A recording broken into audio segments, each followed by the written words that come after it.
Hello, AniCod here. I know it's been a while for Rainbow Six Siege, but here's another video. So, sorry about your wait. It's an MP7 video, and we're going to do quite a lot of testing in this one, and I'm going to show you through each attachment and show you why it's probably my best submachine gun, why I enjoy playing with it the most. So, as you can see, it does 32 damage at a 900 fire rate, which is ridiculously high. This thing shreds magazines like it's going out of fashion. You get the usual attachments like suppressors, for example. You get a flash hider. You also get the compensator, which looks amazing on this weapon. You get the muzzle brake, which for once isn't the best looking muzzle attachment. You also get a laser, which you all know I'm not a big fan of the laser, but you can get it if you want. Now, you can also get these sights. So you've got the iron sights. You've obviously got the red dot sight, which is quite a nice one. You've got a holographic sight, and you've got personally my favourite, which is the reflex sight. A lot of people ask me why I like this one so much, and I don't really know. I think it's just one that I've always been used to, and always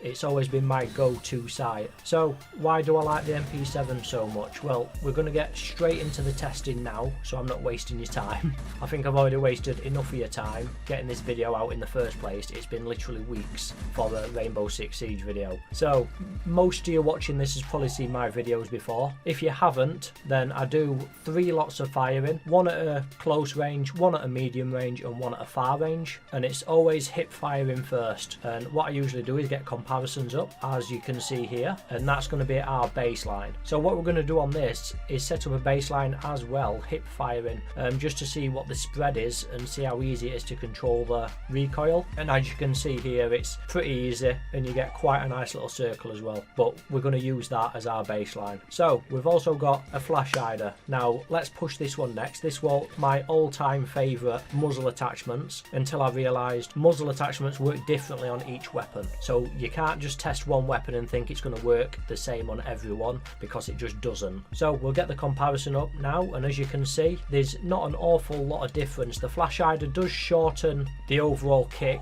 to some extent, but it's not a huge difference. It's safe to say it's definitely worth running with a flash hider than no attachment at all. So what's the next attachment then? Well, it's the compensator. This was probably one of my least favourite attachments. However, it has gone up in estimations from recent buffs. So if we do our usual lot of testing and do our 3 fires and then get them up at the baseline at the end, as you can see here, between the compensator and the baseline, apart from a couple of left and right kicks, there's probably not a lot. If we compare it against the flash hider, you can see again you're not really getting any huge advantage from using these attachments so far. So let's do the hip fire against a wall, and we'll see what we get. Remember, this is with a compensator, and as you can see, if we measure the compensator against the baseline, you can see it does tighten the grouping ever so slightly, but not a huge deal. It could still be the difference between getting a kill or being killed. So again, if you can't make your mind up which muzzle attachment to use, just put any on. You are going to get a slight advantage regardless which one you use. So